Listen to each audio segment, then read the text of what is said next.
Shalom anak-anak kami sekolah minggu. Apa kabar hari ini? Baik semua kan? Puji Tuhan, di hari Minggu yang indah ini kita akan beribadah sekolah minggu walaupun melalui virtual. Amang harap kita semua boleh bersuka cita. Kita berdoa supaya pandemi ini cepat selesai dan kita bisa beribadah di gereja kita. Sebelum kita memulai ibadah kita hari ini, mari kita menyiapkan diri kita berdoa dalam hati, minta pertolongan Tuhan supaya kita bisa fokus beribadah di hari Minggu yang indah ini. Kita sama-sama berdoa.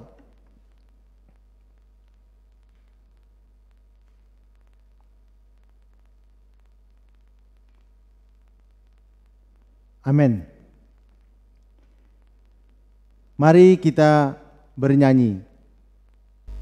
Adik-adik sekolah minggu, sekarang kita mau bernyanyi untuk memulai ibadah kita hari ini ya. Kita mau bernyanyi, mari kita bersukaria.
Kita berdoa.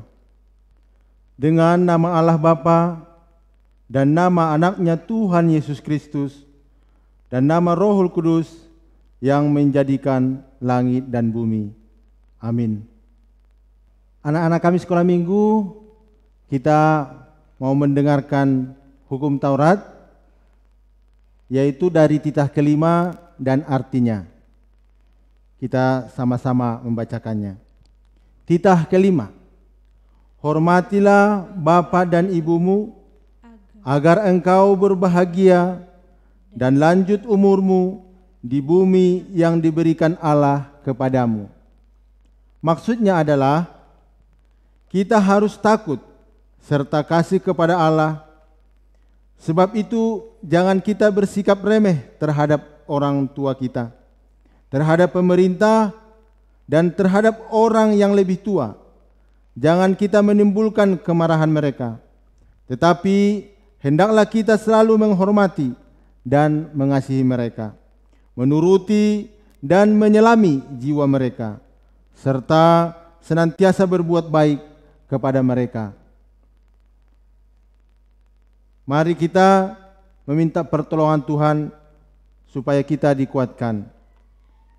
Ya Tuhan Allah, kuatkanlah kami untuk melakukan yang sesuai dengan hukum-Mu. Amin. Nah adik-adik, mari kita kembali memuji Tuhan. Lagu berikutnya yang akan kita nyanyikan adalah, apakah Mary? Yesus kekasih jiwaku. Oke.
Adik-adik, sekarang kita mau berdoa, mohon pengampunan dosa-dosa kita. Kita berdoa. Ampunilah akan kesalahan kami, seperti kami mengampuni orang yang bersalah kepada kami. Amin. Anak-anak kami sekolah minggu, kita akan membacakan epistel buat kita di hari Minggu ini. Amang harap semua anak-anak kami menyiapkan Alkitabnya, yaitu dari Roma 3 ayat 24. Oke, yang udah menyiapkan kita boleh sama-sama membacakannya. Roma 3 ayat 24.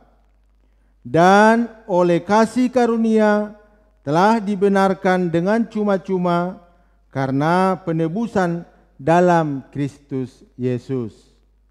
Sekali lagi Amang bacakan buat kita. Roma 3 ayat 24. Dan oleh kasih karunia telah dibenarkan dengan cuma-cuma karena penebusan dalam Kristus Yesus. Mari kita berdoa.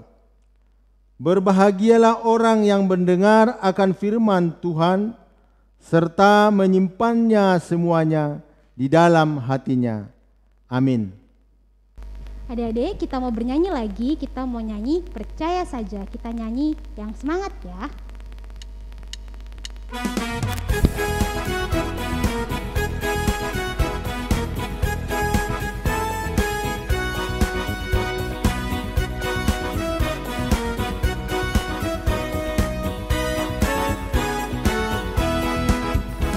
Percaya saja, percaya saja, percaya yang beri kita menang. Percaya saja di dalam darahnya, percaya tentu kita menang. Percaya saja, percaya saja, percaya yang beri kita menang. Percaya saja di dalam darahnya, percaya tentu kita menang. Sekali lagi adik-adik. Percaya saja, percaya saja, percaya yang beri kita menang. Percaya saja di dalam darahnya, percaya tentu kita menang.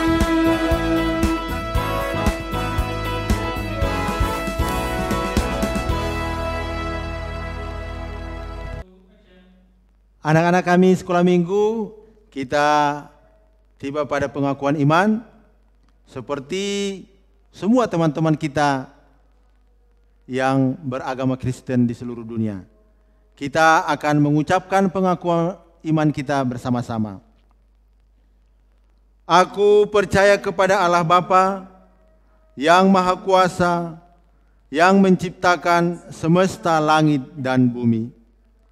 Aku percaya kepada Yesus Kristus, Anak Allah yang tunggal Tuhan kita, yang dikandung daripada Roh Kudus, lahir dari gadis perawan Maria, yang menderita di bawah pemerintahan Pontius Pilatus, disalibkan, mati dan dikuburkan, turun dalam kerajaan maut, pada hari yang ketiga bangkit pula dari antara orang mati, naik ke sorga, duduk di sebelah kanan Allah Bapa yang Maha Kuasa, dan akan turun dari sorga untuk menghakimi orang yang hidup dan yang mati.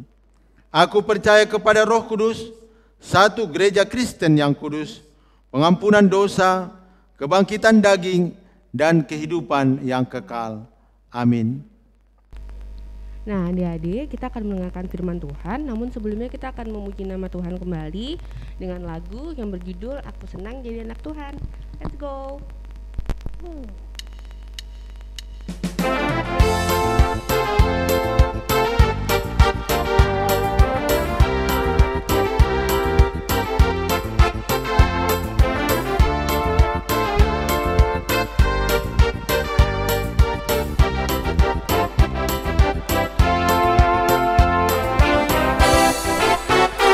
Aku senang jadi anak Tuhan.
Adik-adik semua, sebelum kita mendengarkan firman Tuhan, mari kita bersatu dalam doa.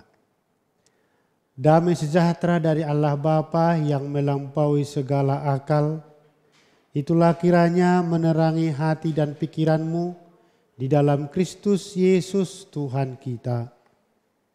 Amin. Firman Tuhan yang menjadi khotbah dalam ibadah minggu kita hari ini tertulis dalam Injil Matius pasal 26 ayat 57 sampai dengan ayat 68. Mari kita dengarkan yang dibacakan oleh anak-anak sekolah minggu.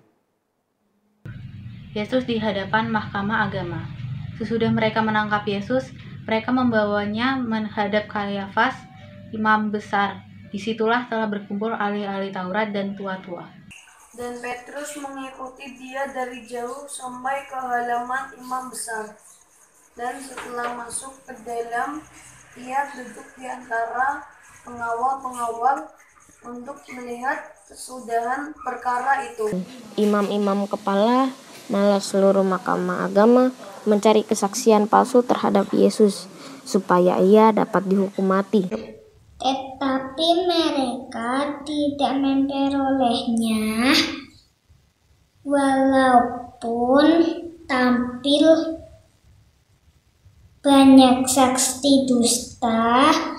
Tetapi akhirnya tampillah 2 orang yang mengatakan, orang ini berkata, aku dapat menghubungkan bait Allah dan membangunnya kembali dalam 3 hari. Lalu imam besar itu berdiri dan berkata kepadanya, tidakkah engkau memberi jawaban atas tuduhan-tuduhan saksi-saksi ini terhadap engkau? Tetapi Yesus tetap diam. Lalu kata imam besar itu kepadanya, demi Allah yang hidup, katakanlah kepada kami, apakah engkau Mesias, anak Allah, atau tidak? Jawab Yesus, engkau telah mengatakannya. Akan tetapi aku berkata kepadamu, mulai sekarang kamu akan melihat Anak Manusia duduk di sebelah kanan yang Maha Kuasa dan datang di atas awan-awan di langit. Maka imam besar itu mengenakan pakaiannya dan berkata, ia menghujat Allah, untuk apa kita perlu saksi lagi? Sekarang telah kamu dengar hujatnya. Bagaimana pendapat kamu? Mereka menjawab dan berkata, ia harus mati. Lalu mereka meludahi mukanya dan meninjunya. Orang-orang lain memukul dia dan berkata, cobalah katakan kepada kami, hai Mesias, siapakah yang memukul engkau?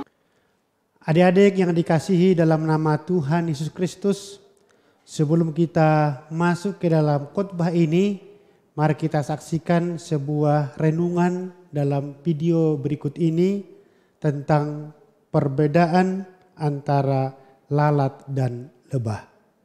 Kita saksikan bersama-sama.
Adik-adik semuanya, setelah kita menyaksikan renungan dari video tadi, ada beberapa hal yang perlu kita kutip dari situasi tersebut. Yang pertama yaitu tabiat, yang kedua pola pikir, dan juga lingkungan bisa mempengaruhi kepribadian kita, mempengaruhi tingkah laku kita yang bisa menunjukkan sifat mengasihi atau juga bisa menunjukkan sifat kebencian. Itulah yang kita lihat dalam nas hari ini. Tadi dalam judul perikop, Yesus dihakimi. Kita sudah tahu dalam ayat sebelumnya, setelah Yesus ditangkap, Yesus dihadapkan kepada imam besar Kayafas. Dan ketika Yesus diadili oleh para pemuka agama yang terhormat itu, mereka tidak dapat menemukan satupun kesalahan Yesus. Walaupun dibangkitkan mereka kesaksian-kesaksian palsu, tetapi tetap saja kebenaran Yesus yang justru semakin menonjol. Mereka berusaha mencari orang yang bersaksi palsu tentang Yesus, tetapi semuanya itu gagal. Justru kesaksian yang mereka katakan itu semakin menunjukkan kebenaran Yesus. Maka satu-satunya tuduhan yang dapat mereka lontarkan yaitu suatu ucapan Yesus tentang dirinya dan karyanya yang diputarbalikkan kebenarannya. Yaitu mereka mengatakan bahwa Yesus pernah mengatakan bahwa bait Allah akan dirobohkan dan dibangun dalam 3 hari. Perkataan itu mereka kutip sebagai hujatan kepada Allah. Jadi Yesus dihakimi bukan karena ia bersalah, tetapi karena mereka memang tidak menginginkan Yesus. Mereka sudah benci kepada Yesus. Mengapa mereka benci kepada Yesus? Itu tadi. Lingkungan mereka, pola pikir mereka membentuk karakter yang tidak baik. Elit-elit agama Yahudi, para ketua mahkamah agama, ahli-ahli Taurat, dengan karya yang dilakukan oleh Yesus, mereka merasa terancam pamor mereka. Orang banyak semakin banyak mengikuti Yesus, mengelu-elukan Yesus. Dan bagi ahli-ahli Taurat itu merupakan sebuah ancaman bagi keberadaan mereka yang selama ini diagungkan. Jadi satu cara yang mereka lakukan adalah menghukum Yesus, mengadili Yesus supaya situasi itu tidak mengancam keberadaan mereka. Tetapi selama mereka menyidang Yesus, mereka tidak menemukan bukti kuat untuk mendakwa Yesus. Dan ketika imam besar bertanya tentang kepada Yesus, apakah Yesus mau menjawab tuduhan mereka? Selama mereka bertanya kepada Yesus, Yesus tidak menjawab apa-apa. Tetapi satu pertanyaan yang diajukan kepada Yesus ketika dikatakan imam besar, apakah engkau Mesias anak Allah? Nah, dengan pertanyaan itu kita perhatikan dalam ayat 64, Yesus mengatakan dan Yesus menjawab, engkau telah mengatakannya. Akan tetapi aku berkata kepadamu, mulai sekarang kamu akan melihat Anak Manusia duduk di sebelah kanan yang Maha Kuasa dan datang di atas awan-awan di langit. Artinya dalam hal ini, satu pertanyaan daripada imam besar itu langsung dijawab Yesus yang mengatakan bahwa seperti yang dikatakannya itulah. Nah, setelah kita melihat seolah-olah Yesus sedang dipermainkan, para pemuka yang berkuasa itu seenaknya menginjak-injak kebenaran dan menghina Sang Yesus. Itu yang kita lihat. Mereka berbuat sesuka hatinya, menghakimi, mengadili Yesus. Akan tetapi yang sebenarnya terjadi tidak demikian. Kalaupun kita lihat Yesus diadili, Yesus dihakimi, Yesus dihina, tetapi sebenarnya tidak serendah yang mereka lakukan. Justru yang terjadi adalah mereka frustrasi menghadapi Yesus karena cara apapun yang mereka pakai hanya semakin membuat nyata siapa yang sesungguhnya benar dan siapa yang sesungguhnya salah. Hal itu membuat mereka menggunakan cara-cara penyiksaan yang kejam dan merendahkan martabat, bahkan bersifat menghujat. Itulah satu situasi yang kita lihat dalam pengadilan Yesus. Mereka semakin membenci Yesus, mereka menghujat Yesus, namun yang terjadi sebenarnya kebalikannya. Mereka menunjukkan kesalahannya, mereka menunjukkan kebodohannya dan semakin menunjukkan kebenaran Yesus. Maka dalam firman Tuhan hari ini apa yang mau kita ambil dalam kehidupan kita? Yang pertama, jangan merekayasa kebenaran. Jangan membohongi kebenaran. Karena ketika kita merekayasa kebenaran dengan mengandalkan kita yang benar sementara kita yang salah, maka kebohongan itu pasti akan terbongkar dan kebenaran akan terlihat. Yang berikut, jangan pernah bersaksi dusta. Ini berhubungan dengan hukum Taurat yang ke-9. Mengapa mau bersaksi dusta? Itu tadi seperti yang kita lihat dalam video itu. Pola pikir kita itu, tabiat kita itu dipengaruhi oleh lingkungan. Dipengaruhi oleh teman-teman yang mau berbohong, maka kita diajak berbohong. Maka jangan mau berbohong. Tetapi hiduplah meneladani kasih Kristus. Kristus yang mau berkorban untuk menebus manusia. Kristus yang berkorban untuk menelanjangi segala kesalahan manusia. Itulah yang mau kita tunjukkan. Hiduplah dalam kasih. Berbuat baik. Supaya hidup kita itu berguna bagi semua. Terlebih menjadi kemuliaan bagi nama Tuhan. Maka jangan pernah mau bersaksi dusta. Dan jangan mau kompromi dengan kejahatan. Karena semuanya itu akan membuat kita semakin jauh daripada Tuhan. Maka dengan firman Tuhan hari ini kita diajak. Dengan melihat penderitaan yang dialami oleh Yesus. Hanya untuk menebus dosa-dosa kita. Mari kita semakin mendekatkan diri kepadanya. Melakukan teladan, melakukan pesan yang pernah diwariskan atau diajarkan oleh Yesus untuk kita lakukan. Hidup dalam kebenaran, jangan mau berbohong, jangan mau kompromi dengan kejahatan. Karena melakukan hal itu pasti akan mempermalukan diri kita sendiri. Itulah firman Tuhan yang menjadi renungan dalam ibadah kita hari ini. Tetaplah hidup di dalam kasih. Amin, kita berdoa.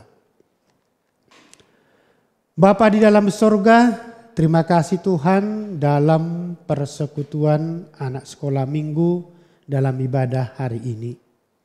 Engkau menyapa kami dengan firman-Mu Tuhan. Berita ketika Yesus diadili. Kami melihat Tuhan bahwa kebenaran ditutupi. Dan mereka merekayasa kebohongan untuk menjerat Yesus. Tetapi sebenarnya mereka menunjukkan kesalahan mereka. Itulah menjadi pelajaran bagi kami Tuhan. Untuk hidup dalam kebenaran, jangan mau berbohong. Biarlah hidup kami senantiasa meneladani pengajaran-Mu. Hidup dalam kasih. Sehingga hidup kami memberikan pengaruh yang baik kepada semua orang. Dan itu hanya untuk memuliakan nama-Mu. Berkati Tuhan seluruh anak-anak sekolah minggu. Dimanapun berada, Engkaulah yang menjagai mereka. Di masa pandemi ini, lindungi kami Tuhan. Dan di dalam sekolah mereka secara daring, Engkaulah Tuhan yang menyertai supaya mereka semakin pintar, semakin berhikmat, dan semakin bijaksana. Dan cita-cita mereka kelak bisa tercapai dengan pengasihan-Mu. Ampuni dosa kami Tuhan. Dalam nama Yesus Kristus kami berdoa kepadamu. Amin. Anak-anak sekolah minggu, sekarang kita mau mengumpulkan persembahan kita. Sudah dipersiapkan persembahannya? Oke, sekarang kita mau mengumpulkan persembahan sambil bernyanyi Kasihnya Seperti Sungai. Kita bernyanyi yang semangat ya.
Marilah kita menyerahkan persembahan kita kepada Tuhan, kita berdoa.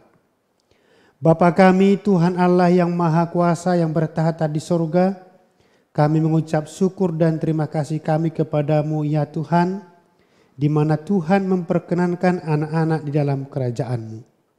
Di sini kami menyampaikan persembahan kami, kiranya Tuhan menerimanya untuk kemuliaan nama-Mu. Amin. Kita bersama-sama mengucapkan doa Bapa kami. Bapa kami yang di sorga, dikuduskanlah nama-Mu, datanglah kerajaan-Mu, jadilah kehendak-Mu di bumi seperti di sorga. Berilah kami pada hari ini makanan kami yang secukupnya, dan ampunilah akan kesalahan kami, seperti kami mengampuni orang yang bersalah kepada kami. Dan janganlah membawa kami ke dalam pencobaan, tetapi lepaskanlah kami daripada yang jahat, karena Engkaulah yang mempunyai kerajaan dan kekuasaan dan kemuliaan sampai selama-lamanya. Amin.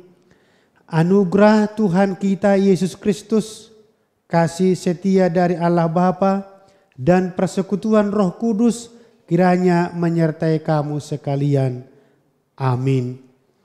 Bapa, terima kasih.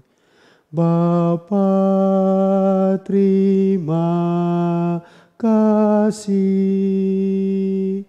Bapa di dalam surga, puji terima kasih. Amin.